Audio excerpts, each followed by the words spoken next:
Good morning class. आप लोगों को मैंने इलेक्ट्रोमैग्नेटिक रेडिएशन के बारे में बता दिया, उनकी कैरेक्टरिस्टिक्स के बारे में भी बता दिया। अब हम अगले पार्ट पर चलते हैं, that is Planck's quantum theory.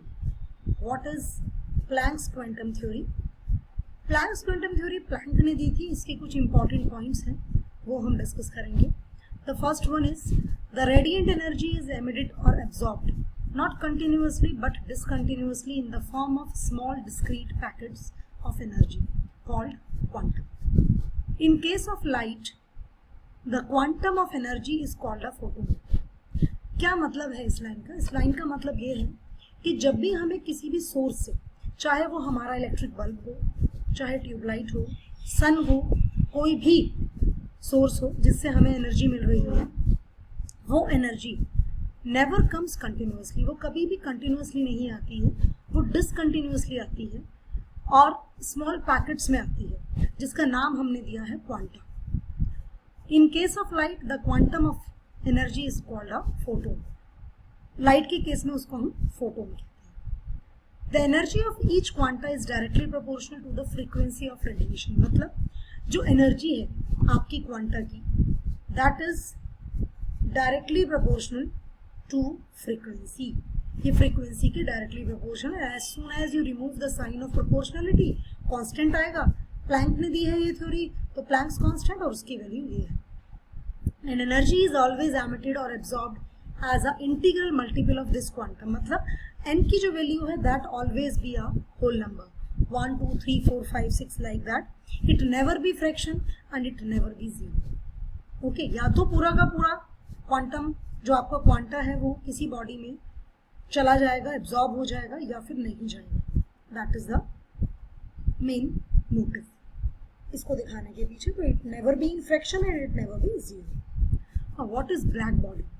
A black body is an ideal body which emits और एब्जॉर्ब्स ऑल फ्रीक्वेंसीज। बिल्कुल शुरू में जब एक ब्लैक बॉडी पर हम रेडिएशंस देते हैं, ब्लैक कलर हमें ब्लैक क्यों दिखाई देता है? क्योंकि वो सब तरह की फ्रीक्वेंसीज की लाइट एब्जॉर्ब कर लेता है। That is black body. तो एक आइडियल ब्लैक बॉडी क्या होती है? एक आइडियल ब्लैक बॉडी होती है आपकी जो शुरू में जब हम किसी उस बॉडी को एनर्जी दे रहे हैं, लाइट की फॉर्म में, किसी भी फॉर्म में, वो सारी की सारी फ्रीक्वेंसीज को एब्जॉर्ब करे और उसके बाद फिर सारी की सारी फ्रीक्वेंसीज जब वो पूरी तरीके से एब्जॉर्ब कर ले तो वो सबको एमिट करेगी। ठीक है, that is called a black body. और एक परफेक्ट ब्लैक बॉडी क्या है हमारे एनवायरमेंट में? That is black hole. Black hole होगा हमारी, इसका एग्जाम्पल ब्लैक बॉडी का, परफेक्ट ब्लैक बॉडी का example. The radiation emitted by such a body is called black body radiation and the best example is the black hole. आप लोगों ने black hole के बारे में सुना भी होगा कि ब्लैक होल में अगर कोई चीज चली जाती है तो वो वापस बाहर नहीं आती, बिकॉज वहां पर जो मैग्नेटिक फील्ड है that is very very very strong. That is the reason. Now the next topic is photo electric effect. What is this? ये क्या है photoelectric effect?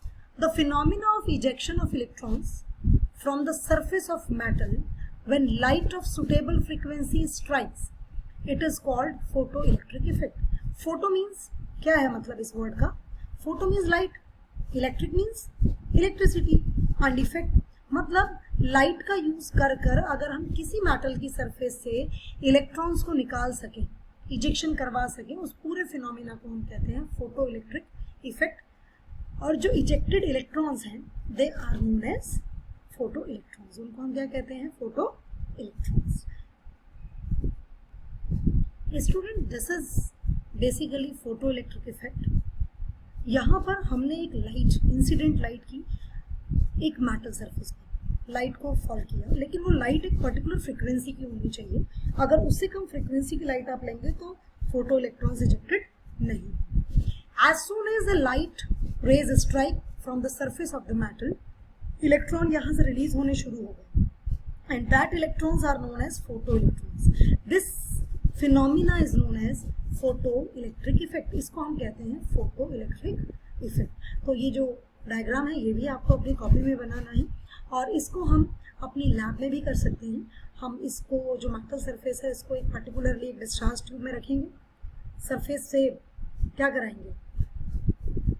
इंसिडेंट लाइट उस मेटल सरफेस पे डालेंगे, कोई भी फ्रीक्वेंसी की लाइट, जो उसके लिए सुटेबल हो, और उसके बाद सर्किट लगाएंगे। सर्किट में जैसे ही फोटो इलेक्ट्रॉन्स मूव करने शुरू होंगे, निकलने शुरू होंगे, इजेक्टेड होंगे, वैसे ही कंप्लीट होगा सर्किट और आपका डिफ्लेक्शन शो होगा गैल्वेनोमीटर में, and that is the setup of the photo electric effect. तो this is photo electric effect. Now understand उसके एक्सपेरिमेंटल रिजल्ट्स क्या आते हैं। Experimental results observed by the experiment of photo electric effect कि when a beam of light falls on a metal surface, electrons are ejected immediately. Number of electrons ejected is proportional to the intensity और brightness of light। मतलब क्या हुआ, अगर आप ज़्यादा चाहते हैं कि आपके ज़्यादा नंबर ऑफ इलेक्ट्रॉन्स पर सेकेंड इजेक्ट हों, तो आपको इंटेंसिटी बढ़ानी पड़ेगी, लाइट की ब्राइटनेस बढ़ानी पड़ेगी। Threshold frequency, this is very very important, it is represented by new not. ये न्यू है जो हमने फ्रीक्वेंसी जिससे डिनोट करते हैं, उसके नीचे छोटा सा एक जीरो ओ लगा देते, that is new not. Threshold frequency से कम अगर आपकी फ्रीक्वेंसी होगी तो मैटर से जो फोटो इलेक्ट्रॉन्स है वो इजेक्ट नहीं होंगे। तो या तो हमारी जो इंसिडेंट लाइट है उसकी फ्रीक्वेंसी या तो इसके बराबर हो या इससे ज़्यादा हो, इससे कम फ्रीक्वेंसी होगी तो वो लाइट से आपके फोटो इलेक्ट्रिक्स जो इलेक्ट्रॉन्स हैं वो इजेक्ट नहीं होंगे। ठीक है, तो this is known as threshold की जो मिनिमम फ्रीक्वेंसी चाहिए इलेक्ट्रॉन को इजेक्ट करने के लिए, that is called threshold frequency. If frequency of light is less than threshold frequency, then there is no ejection of electrons, कोई ejection नहीं होता इलेक्ट्रॉन्स का।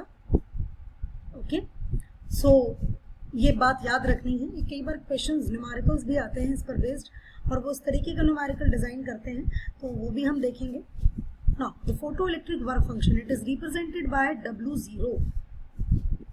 This is the minimum energy required to eject electrons, is called photoelectric work function, and it is equals to h nu naught. W0 is equals to h nu naught, and by using this formula you can find out the energy of the electron also.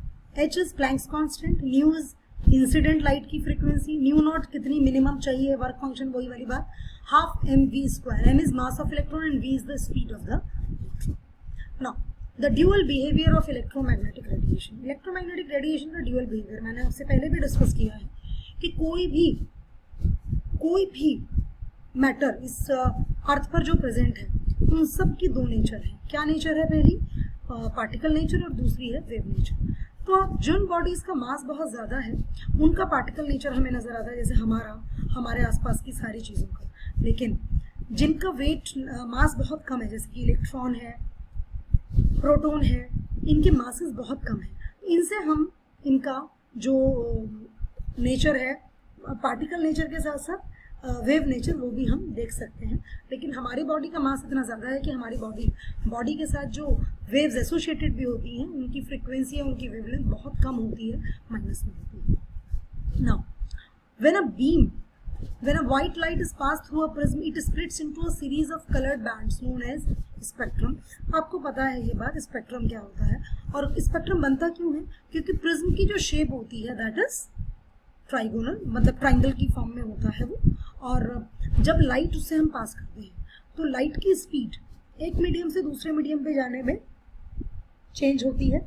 आपने भी देखा है, आपने 10th class में पढ़ा भी है reflection and refraction में। सो स्पेक्ट्रम बनता है और स्पेक्ट्रम दो तरह के होते हैं। एक स्पेक्ट्रम होता है आपका कंटिन्यूअस स्पेक्ट्रम, एक होता है discontinuous spectrum. Now what is continuous spectrum? The spectrum which consists of all wavelengths is called continuous spectrum, and a spectrum in which only specific wavelengths are known, that is known as a line spectrum. It has bright lines with dark spaces between them। आपकी NCERT book में इसका बड़ा proper diagram बनाकर show किया गया है, तो ये पार्ट आप वहाँ से ड्रॉ भी करेंगे। तो दैट इज दो तरह का स्पेक्ट्रम होता है, continuous and line spectrum. Now, electromagnetic spectrum is a continuous spectrum. It consists of a range of electromagnetic radiation arranged in order of increasing wavelength, ordering or decreasing frequencies. It extends from radio waves to gamma wave. आपकी book में एक बड़ा proper सा diagram दिया हुआ है जिसमें कि उसने पार्ट्स बताए हैं लाइट के। उसमें सारे पार्ट्स हैं, विजिबल लाइट भी है, अल्ट्रावायलेट भी है, इंफ्रारेड भी है, रेडियो वेव्स भी हैं आपकी। तो वो आपको कॉपी में एज इट इज ड्रॉ करना है विद देयर रेंज, उनकी जो वेवलेंथ की रेंज है, फ्रिक्वेंसी की रेंज है उसके साथ। Then it extend from radio waves to gamma rays, radio wave से गामा वेव्स तक एक्सपेंड किया हुआ है and it is shown in your NCERT book. Spectrum is classified as emission and line spectrum. दो तरह के स्पेक्ट्रम होते हैं, एक एमिशन स्पेक्ट्रम होते हैं और एक लाइन स्पेक्ट्रम्स होते हैं। वो क्या होते हैं, I will teach that you in my next slide. Thank you and have a good day.